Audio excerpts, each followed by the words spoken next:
wayud rights magwa in both economical or in all areas of advancement. Cynthia, in korka kori. In achiel kuom joga ng'eni nitiere kwetho mano mar Linda Mwananchi, achiel kuom jogo ma keto sirikal tesre, mago jogo ma nitiere United Opposition.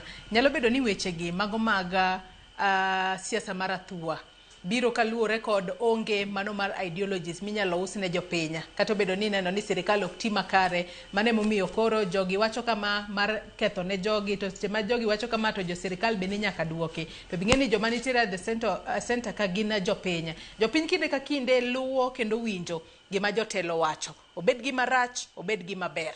Jopiny luwo. Mokwongo we achak wachno kamae, an ajalinda Mwananchi. To koro litna sana ka jomoko wacho ni waonge gi manifesto, waonge gi agenda, emomiyo watiyo gi guns. Gin mage. Agenda wa number one and upholding the constitution. Constitution ochako ni we the people of Kenya. That is our agenda as Linda Mwananchi.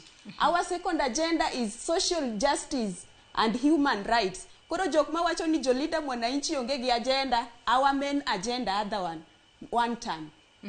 And if we say one term, it comes with a lot of things. Koro wachgunism kuma nochakore. Wachgunism nochakore during Gen Z protest. Nochakore during Gen Z protest, kane Gen Zs on the street when they were rejecting the punitive finance bill, which was brought by the government. To sechego no winjo police or protect Gen Z, nikech gin gi right martimo gima ne gitime street no. But ang'o mane police otimo? Nyaka sani onge ng'ama osetere jela. And the evidence is there. So Gunism started when Gen Zs were protesting. Emomiyo koro negi wacho ni we are going to protect ourselves. Ka government mowinjo protect wa, give the all other bodies mowinjo protect jok manie ndara if they are advocating for their rights. Ok ginyal chung'ne. Koro no chuno Gen Zs mondo gi find mechanism maginyalo defend themselves. Emomiyo Gunism nochakore. Koro jomoko bende no take advantage of that. Nikech koro sama koro Gen Z's protest cha, police bende ok dwa konyogi, koro jok machalo kaka jokuoge no dhi odonje iye. Mane sama ne Gunism ochakore. Koro Gunism didn't start with opposition, but as at now, gisani, both opposition nigi guns gi, government nigi guns gi. But we should look at where it started and who should stop it. Ok opposition nyalo yuak ni Gunism nitiere, and at the same time government bende yuak ni Gunism nitiere. To government are in the right position to stop this. They have all the bodies. Mowinjo bedni stop wach mar Gunism ni. To gin bende koro gibedo gi yuak kaka opposition. Ing'eni an chakri nyaka sani wacho ni there is no government in Kenya.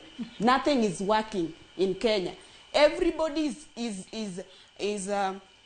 is ranting left, right, and center from the president. Dholuo. Kwa chako gi jatend piny Kenya. En bende owacho mana ni at they stop wach mar Gunism, and nothing is being done. Opposition bende yuak koni. Press conferences left, right, and center, but nothing is being done. Koro anadhi wacho ni one kaka jo youth, we are going to change this. An kaka Cynthia an ng'ama ochung' larokom od bura ma Homa Bay County. I have geno. I have that hope ni wach mar Gunism ni wanyalo tieke nade. Aya, kopo wang'io kata kako nyalo tieko Gunism, ba penji kanyo ni weche gi mago mag dhok mapusore, weche ma iwacho ma ok gin adiera. Kuom ranyisi winjo kanyo ka Ejolo wacho ni in ilaro kom mano mar od bura mano ma county ma Homa Bay.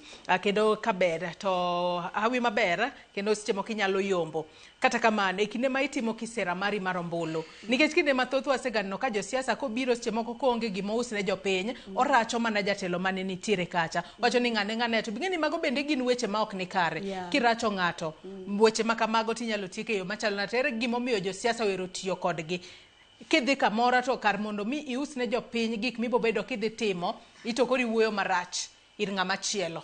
ingeni josiasa ndalo mang'eny gitiyo gi gimoro miluongo ni divide and rule. Koro ka giyudo mechanism moro manyalo divide the people mondo girule, they use it. Koro hate speech osebedo number 1 mabero josiasa mondo mi giyud kombe magidwaro. But an kaka Cynthia, mondo mi wa change politics ma Kenya, let us give the politicians also time mar eleza agenda margi mopogore gi yanyruok giwacho weche moko winjore makelo pogruok ne jo Kenya. Koro ana wacho ni an kaka Cynthia kakao platform nikech many times bende kadhi wuoyo gi jopiny bende number 1 gin be magi promote wach mar gunism ni mokwongo. Kar mondo gipenja ni Cynthia agenda mari en ang'o, number 1 gidhi kwai pesa. Koro the moment ma ionge gi pesa ni idhi manyo weche moko madhi moro gidhi winjo ka giwacho ni dong ng'ane ok timnu kama, dong ng'ane timonu kama marach.